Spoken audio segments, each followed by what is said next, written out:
Hey guys, welcome back to Sculpting with me, and you can see I have Sophie here. Say hi, Sophie. Look, camera. No? Alright.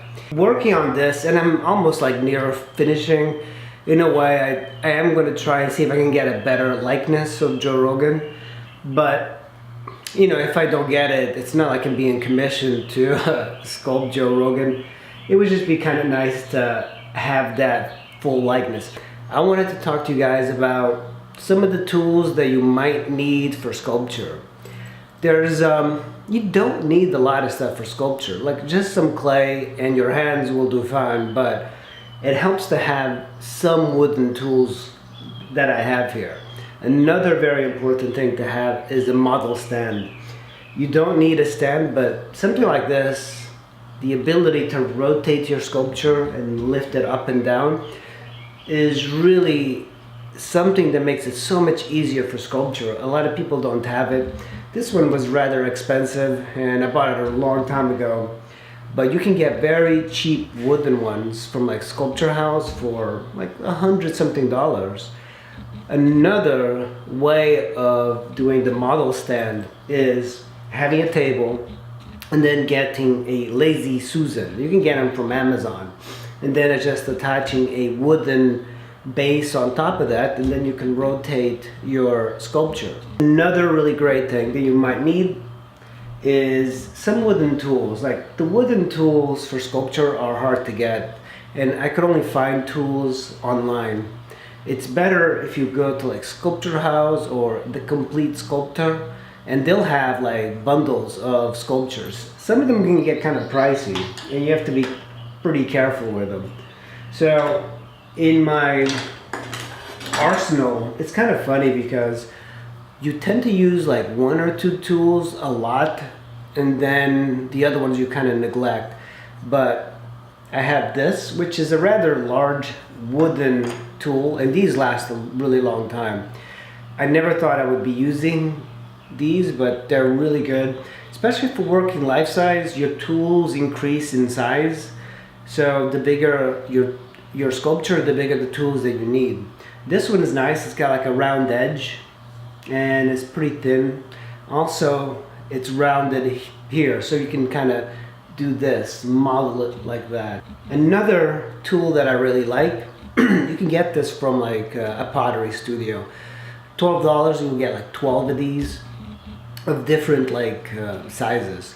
I like this because you can it makes a very sharp edge, and you can draw and make indications on the sculpture. Usually if I do, okay, I need to remove this, I'm looking at it, I'm just removing things and indicating where I need to cut. I like this. And in the back, usually there's another tool that's really good. So if I'm working on the nostrils, I will take this tool and kind of just push it down to create it. You want to use these tools instead of like a scraping tool.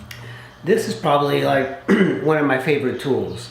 These wire tools are extremely good. Try to get something that has a texture in the wire.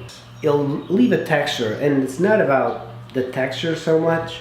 It's about just having the texture there just to get rid of the underlying structure, if that makes sense.